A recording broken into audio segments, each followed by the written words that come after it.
چرا بولی 2 هیچ وقت ساخته نشد؟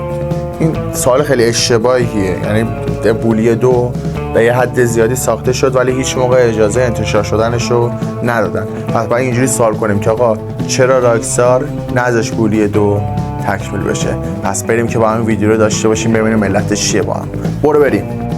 راکستار یکی از ستاره‌های صنعت ویدیو گیم با ساختن بازیایی که واقعا لیاقت تجربه شدن رو دارن و تو دل هممون جا باز کرده.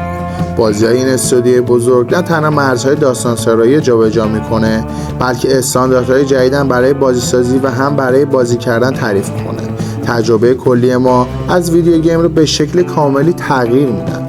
نمیشه میراث ماندگار راکستار رو که به ثبت خاص محدود کنه، چون وقتی درباره میراث راکستار حرف میزنید درباره 1-2 تا بازی محبوب صحبت نمی‌کنید، بلکه سر و کارمون با مجموعه پرزرق و برق از آثار به یاد موندنیه که سالها عمرمون رو به خودشون اختصاص دادن.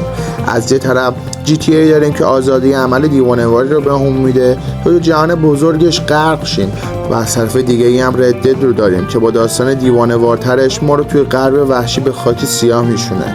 اما تو تالار مشاهیر راکستار اسم یه ستاره دیگه‌ای هم دیده میشه، یه بازی برای نوجوان‌ها که خیلی از ماها تو نوجوانی تجربهش کردیم که خیلی هم عاشقش بودیم. بازی بولی همون بازی رو میگم که با فضای طنزآلودش و چالش‌های عجیب و غریب دوران بلوغش رو نشون میده. ما هم عاشق رددیم و هم لحظه ها رو برای اومدن GTA 6 میشماریم، اما بدون تعارف بولی رو هیچ موقع نمیشه فراموش کرد رفقا. بولی تو سال 2006 ارزش شد و بازی خیلی موفقی هم بود، هم فروغ و هم به یه موفقیت تجاری تبدیل شد، اما در حد خودش بود نه در حد GTA یا ردد. توی بولی دیگه برخلاف GTA کنترل یه مجرم توی شهر خیلی بزرگ نیست، در عوض در بولی با جیمی هاپکینز 15 ساله همراه میشه که یکی از شاگردهای شر و شور مدرسه شبانه روزی بولورس بود. جیمی به جای کشتن مردم تو خیابونا سراغ کتک زدن بچهای دبیرستانشون میرفت که خیلی اصلا کار جالبی نیست، بچه اصلا انجام ندید کلا. مثلا سلاح مورد علاقه جیمی مسلسل یا کلت نبود، اون با یه تیرکمون عجیب غریب استفاده میکرد. مثلا به جای سرقت از بانک ها با بچه‌ها شوخی‌ها زشت میکرد. شوخی چیه بابا، نکن آقا، زشته.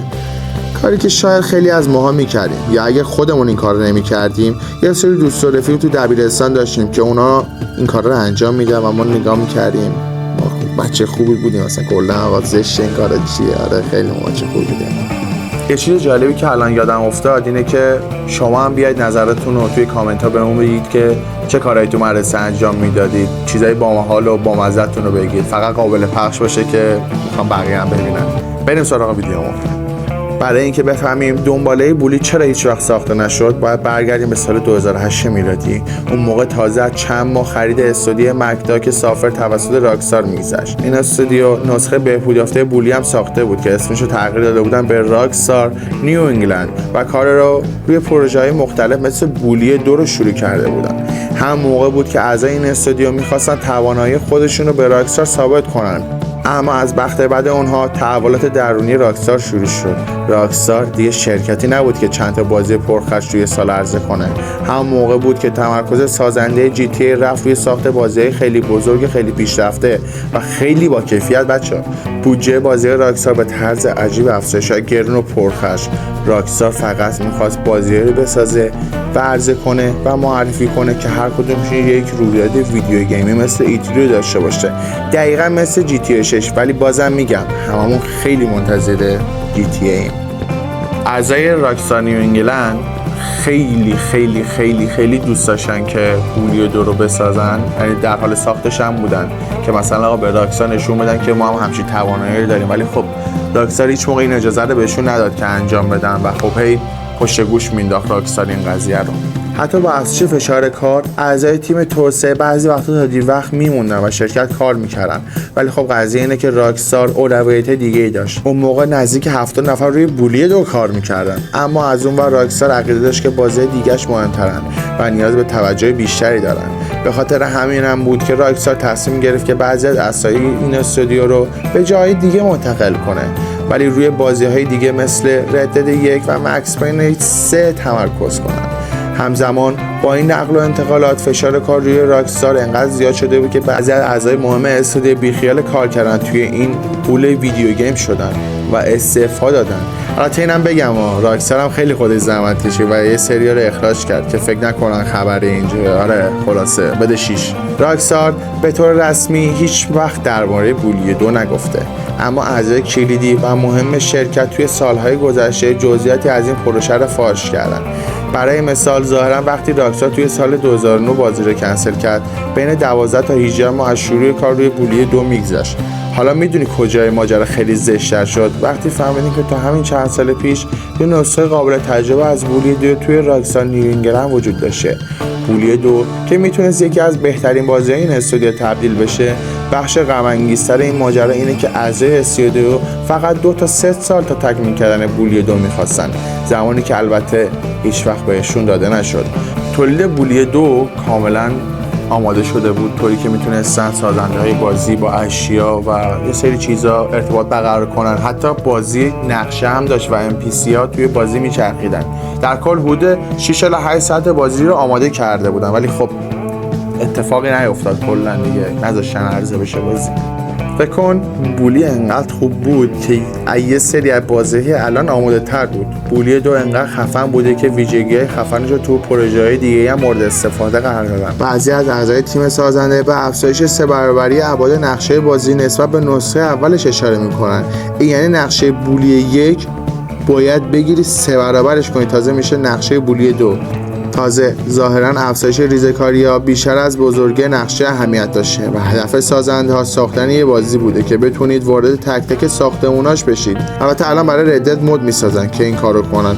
استودیو سازنده بازی قصدش این بود که رفتار شخصیت‌ها رو جوری بهتر کنه که اعمالشون روی تک تک اتفاقات بازی تأثیر بذاره.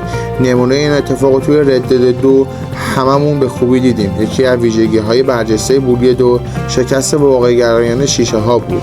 ویژگی‌هایی که بعداً توی مکس پین 3 استفاده شد. یه چیز بامزه دیگه‌ای هم بود که درخت‌ها نقش خیلی مهمی توی بولی داشتن.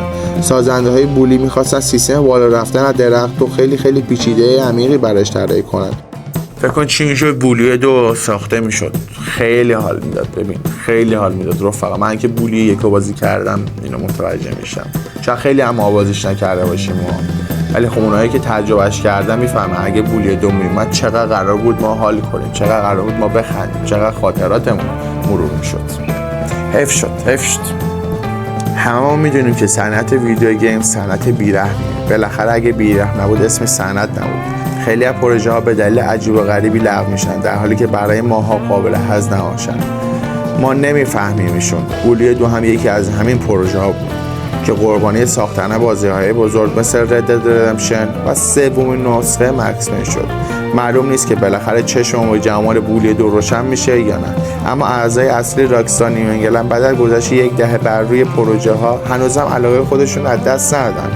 ببین چی بوده بازی که هنوز دوست دارن پخشش کنن، انتشارش کنن، انقدر این بازی خوب بوده.